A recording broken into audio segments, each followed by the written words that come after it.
Sasa ndugu Karia, ukiendelea makofi na wewe unasimama.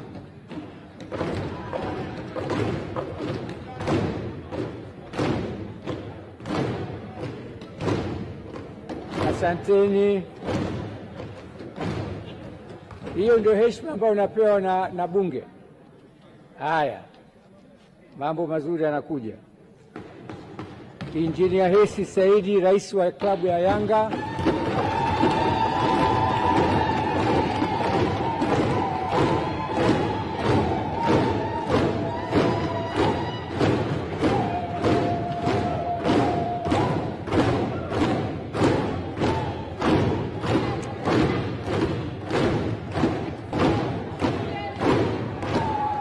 Haya,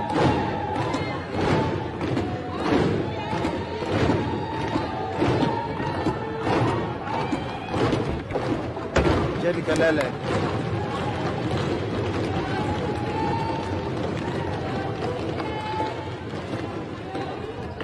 wewe Mheshimiwa Bulaya, acha mambo yako.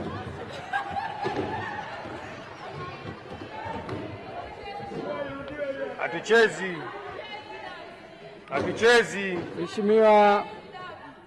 Mheshimiwa Bulaya, hivi Mheshimiwa Bulaya, hebu tunza nidhamu zako. Hatuchezi. Mheshimiwa ndugu Selemani Saidi, mjumbe wa bodi wa wakurugenzi Simba.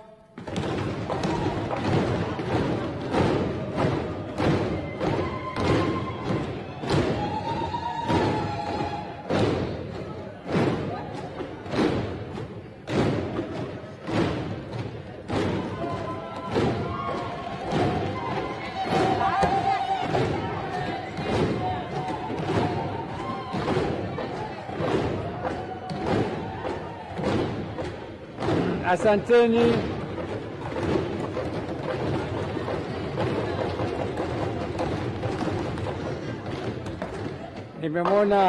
Nimemwona Mheshimiwa Lukuvi kapiga makofi kwa viongozi wote wawili, lakini matazama viongozi wengine wakubwa, siwezi kuwataja, wamepiga makofi kwa mmoja tu, akiwa wengine sasa hivi sikuwaona kupiga. Lakini Mheshimiwa Waziri, nikupongeze. Mambo kama haya ndio yanaleta heshima kwenye taifa, na vilabu viwili hivi vinachangia maendeleo makubwa sana nchini. Ni vilabu vinaheshimika, viongozi wao wanaheshimika, wanachama wao wanaheshimika, na taifa linaendelea kufanya kazi na wao. Nikuombe, panapo majaliwa, wakati kupata fursa nyingine, mwalike Mo Dewji aje Mundani, mwalike na Ghalib Saidi naye aje Mundani, basi tuone viongozi wakubwa wa vilabu hivi kwenye furaha ya taifa letu.